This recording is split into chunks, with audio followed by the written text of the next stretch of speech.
2015 में भी मिलर ने रन बनाए थे और इस बार 2023 में भी वो रन बनाए थे सेमीफाइनल में, लेकिन टीम ही चोक कर गई।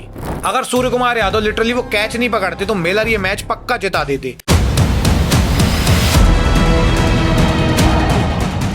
एंड एक्चुअली में अगर डेविड मिलर इस मैच में रन नहीं बनाते तो साउथ अफ्रीका बनाती सिर्फ 100 रन। और अभी तक किसी को अंदाजा भी नहीं था कि 2019 वर्ल्ड कप में जो प्लेयर फ्लॉप हुआ है 2023 में क्या करने वाला है। मतलब डेविड मिलर का नेशनल टीम में नाम आईपीएल के चक्कर से फिक्स हुआ। डेविड मिलर ने साउथ अफ्रीका के लिए हमेशा रन बनाए हैं। Wonderful 100 there from David Miller. Miller दुनिया के one of the best finisher माने जाते हैं। Didn't get it right. इन्होंने हमेशा नॉकआउट मैचेस में रन बनाए हैं, चाहे 2023 का वो सेमीफाइनल हो या फिर 2025 का ये semifinal. Even 2015 world cup semifinal में भी इन्होंने रन बनाए थे, इसके बाद भी इनकी टीम चोक कर गई। लेकिन कैसे मिलर दुनिया के one of the best finisher बन गए? कैसे मिलर फिनिश के साथ साथ अभी टीम को इतनी ज्यादा स्टेबिलिटी देते हैं कि ये सेंचुरी मार जाते हैं? कैसे मिलर एक गोट प्लेयर बन पाए हैं?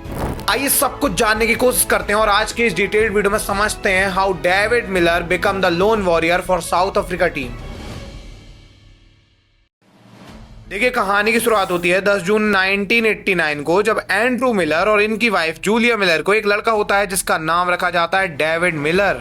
देखिए, मिलर के जो पापा थे एंड्रू मिलर, ये खुद बचपन में क्लब क्रिकेट तक क्रिकेट खेल के आए थे और ऐसे में जब मिलर बड़े होते हैं और क्रिकेट खेलना स्टार्ट करते हैं तो इनके पापा इनको सपोर्ट करते हैं। इवन इनके पापा इनको बोलते हैं कि सारे स्पोर्ट खेलो और मिलर यहाँ से सारे स्पोर्ट खेलने लग जाते हैं। ये हॉकी वगैरह भी खेला करते थे। हालांकि बाद में इनका जो इंटरेस्ट है वो आता है क्रिकेट में और इनके पापा इनको सपोर्ट करते हैं कि क्रिकेट में करियर ऐसे बनाया जाता है। इनके पापा ने इनको पूरा क्रिकेट सिखाया था, इसलिए जूनियर लेवल में काफी इजीली पहुंच गए थे और जूनियर लेवल में ये बहुत मेहनत करते हैं। देखिए, जूनियर लेवल क्रिकेट में इन्होंने कई साल मेहनत की। इसके बाद 2007 का ईयर आया और इनका फर्स्ट क्लास डेब्यू हुआ। फर्स्ट क्लास क्रिकेट के बाद इनका T20 क्रिकेट और लिस्ट क्रिकेट में डेब्यू हुआ, जहां ये काफी कमाल की बैटिंग करते थे और तेज भी खेला करते थे। इसी के चलते 2010 में डेविड मिलर का T20I में सबसे पहले डेब्यू होता है और यहाँ पे इनका डेब्यू इसलिए हुआ था क्योंकि बहुत तेज खेल रहे थे डोमेस्टिक के अंदर। जब इनका डेब्यू हुआ था तो इन्होंने डेब्यू मैच में ही 33 रन भी बनाए थे और बाद में इसी सीरीज में इनको ODI डेब्यू करा दिया गया था। हालांकि इनका टेस्ट डेब्यू कभी नहीं हो पाया क्योंकि टेस्ट के खिलाड़ी ही नहीं थे, पर T20I और ODI डेब्यू दोनों इनका 2010 में हो गया था। और इसके बाद लग रहा था सबको कि साउथ अफ्रीका को एक कमाल का फिनिशर मिलने वाला है, लेकिन 2011 में इनको मौके ही नहीं मिलते। देखिए, 2011 में इन्हें लगातार ड्रॉप किया गया और 2012 में भी इनको टीम से ड्रॉप कर दिया जा रहा था। और 2012 के टाइम वो टाइम था जब पंजाब ने इनको खरीद लिया था और 2012 के बाद जब 2013 आया तो पंजाब की तरफ से इन्होंने 38 बॉल में सेंचुरी मार दी।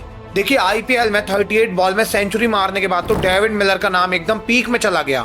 एक तो आईपीएल के अंदर ये सबसे तेज सेंचुरी में नंबर 3 में आ गई थी और दूसरी बात, डेविड मिलर नेशनल टीम में नहीं थे लेकिन ये आईपीएल के अंदर इतने रन बना रहे थे कि पूरे इंडिया में फेमस हो गए थे। तो अब डेविड मिलर का नाम नेशनल टीम में फिक्स कर लिया गया T20I क्रिकेट के अंदर। मतलब डेविड मिलर का नेशनल टीम में नाम आईपीएल के चक्कर से फिक्स हुआ और इसके बाद इन्हें लगातार मौके दिए जाने लगे। देखते ही देखते ईयर आया 2015 का और 2015 में ODI के अंदर भी मिलर रन बनाने लग गए थे और इसीलिए जब 2015 को ODI वर्ल्ड कप हुआ तो मिलर को यहाँ पे भी रखा गया। देखिए, 2015 वही ईयर था जब सब टीमें डोमिनेट कर रही थी। इस साल न्यूजीलैंड, इंडिया, साउथ अफ्रीका, ये 3 टीम ऐसा डोमिनेट कर रही थी कि सबको लग रहा था इन्हीं में से कोई वर्ल्ड कप जीतेगा।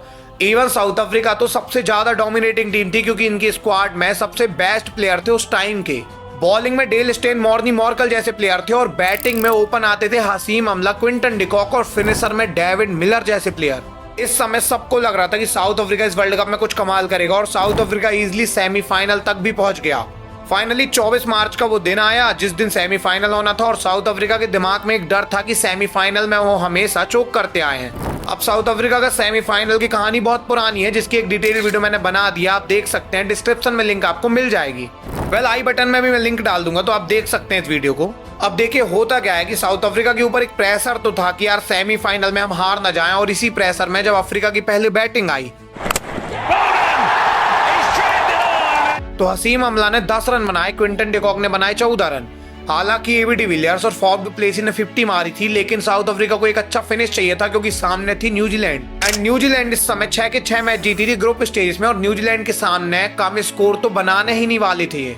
अगर न्यूजीलैंड के सामने 250 स्कोर होता तो ऐसे ही वो चेस कर लेते, इसलिए इनको पता था कि 300 तो क्रॉस करना ही है और इसीलिए मिलर को भेजा गया फिनिश करने के लिए। मिलर ने इस मैच में 18 बॉल में बनाए 49 रन। मिलर ने अपने पहले वर्ल्ड कप के सेमीफाइनल में 18 बॉल में 49 रन बनाए। इनका स्ट्राइक रेट 272.22 था और इनकी दम पर 43 ओवर में मतलब 43 ओवर में साउथ अफ्रीका ने 281 रन बना लिए थे, लेकिन बारिश आ गई और खेल यहीं रुक गया और इसके बाद न्यूजीलैंड ने स्कोर चेस कर लिया। साउथ अफ्रीका इसलिए वर्ल्ड कप हारा था क्योंकि इनकी बॉलिंग चोक कर गई थी, लेकिन मिलर चोक नहीं किए थे। मिलर ने तो इतनी कमाल की बैटिंग की थी कि ऐसा फिनिश कोई T20I में नहीं दे सकता जैसे वो ODI में देके गए थे। और इसके बाद मिलर ODI और T20I के one of the best finisher बन गए थे और मोस्ट डिपेंडेंट बैट्समैन बन गए थे साउथ अफ्रीका के अंदर। बाद में 2016 के बाद 2017 में इन्होंने 12 T20I मैच में 361 रन बनाए 60 के ज्यादा के एवरेज से। इवन ODI के अंदर तो इन्होंने 61.16 के एवरेज से बना डाले 403 रन। मिलर सिर्फ फिनिशर नहीं थे, मिडिल ऑर्डर में इतना ज्यादा मजबूती दे रहे थे टीम को कि सबको भरोसा था कि आने वाले टाइम में कुछ तो कमाल करेंगे। हालांकि 2019 जब वर्ल्ड कप आया तो यहाँ पे पूरी टीम कोलैप्स करने लग गई और 2019 तो सबसे बेकार वर्ल्ड कप था साउथ अफ्रीका के लिए। ग्रुप स्टेजेस में ही बाहर हो गए थे और यहाँ पे मिलर भी नहीं चले थे। बट 2019 के बाद 2021 तक क्लासन भी आ जाते हैं मिडिल ऑर्डर के अंदर और अभी सब कुछ समझ आ जाता है कि मिडिल ऑर्डर में एबी डिविलियर्स की जगह क्लासन आ गए हैं और फिनिश करने के लिए डेविड मिलर तो है ही। और अभी तक किसी को अंदाजा भी नहीं था कि 2019 वर्ल्ड कप में जो प्लेयर फ्लॉप हुआ है 2023 में ये क्या करने वाला है। देखिए 2019 के बाद 2023 में आता है ODI वर्ल्ड कप और इस बार साउथ अफ्रीका ने कोई गलती नहीं की। इन्होंने इतनी कमाल की बैटिंग की कि ये सारे मैच जीतने लग गए। देखते ही देखते पॉइंट्स टेबल में नंबर 2 में थे और फाइनली ये पहुंच जाते हैं सेमीफाइनल में। ODI वर्ल्ड कप यहाँ पे साउथ अफ्रीका सेमीफाइनल में और साउथ अफ्रीका के सामने इस बार ऑस्ट्रेलिया थी।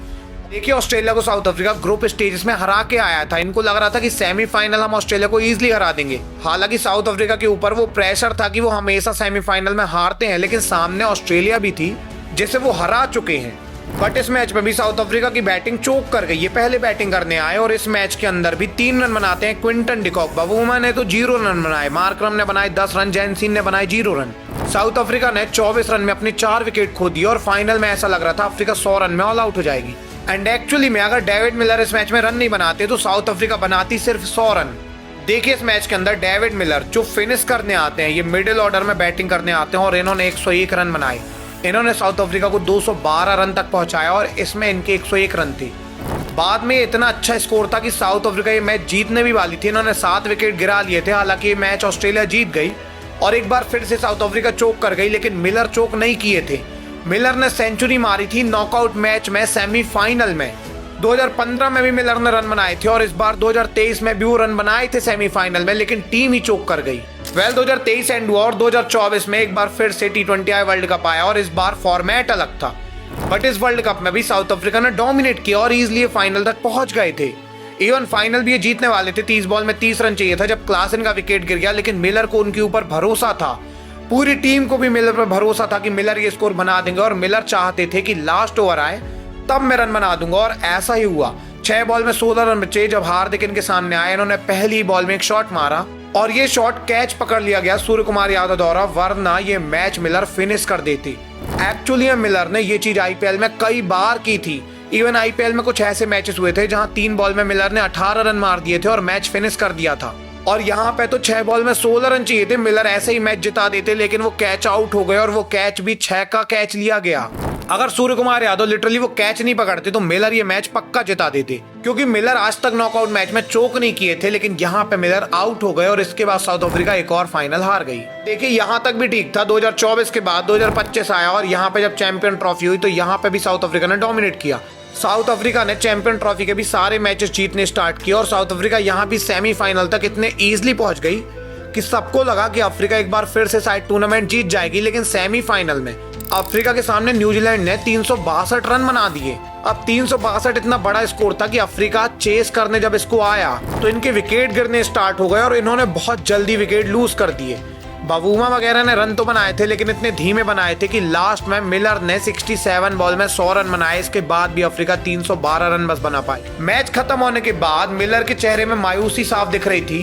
मिलर सोच रहे थे अगर मैं ओपन करने आता तो ये मैच जिता के ही लौटता। मिलर ने नाबाद 100 रन बनाए थे 67 बॉल में। इसके बाद भी साउथ अफ्रीका सेमीफाइनल हार चुका था, बट मिलर अभी कुछ कर नहीं सकते थे और हमेशा की तरह मिलर एक बार फिर से चल गए, लेकिन अफ्रीका चोक कर गई। देखिए अभी मिलर की सिचुएशन ऐसी बन गई कि वो अकेले लोन वॉरियर बन गए साउथ अफ्रीका के लिए और अफ्रीका हमेशा चोक कर जाती है। ऐसा लगता है कि साउथ अफ्रीका डिजर्व ही नहीं करती मिलर को, क्योंकि मिलर तो हमेशा रन बनाते हैं भाई। मैं आशा करता हूं कि मिलर आने वाले टाइम में भी रन बनाए और टीम को जीत दिलाएं, और अगर ऐसा होता है तो मिलर को रिकॉग्नाइजेशन मिल पाएगी, क्योंकि कोई भी टीम जब ट्रॉफी जीतती है तभी उनके प्लेयर को रिकॉग्नाइजेशन मिलती है। और ऐसे में जब साउथ अफ्रीका कोई ट्रॉफी जीतेगी तभी सब समझ पाएंगे कि मिलर की क्या वैल्यू है। मिलर की यदि ये वीडियो आपको पसंद आई है तो साउथ अफ्रीका की ये वीडियो आपको बहुत पसंद आएगी, तो देखिएगा जरूर। मिलेंगे किसी अगली वीडियो में, तब तक के लिए धन्यवाद।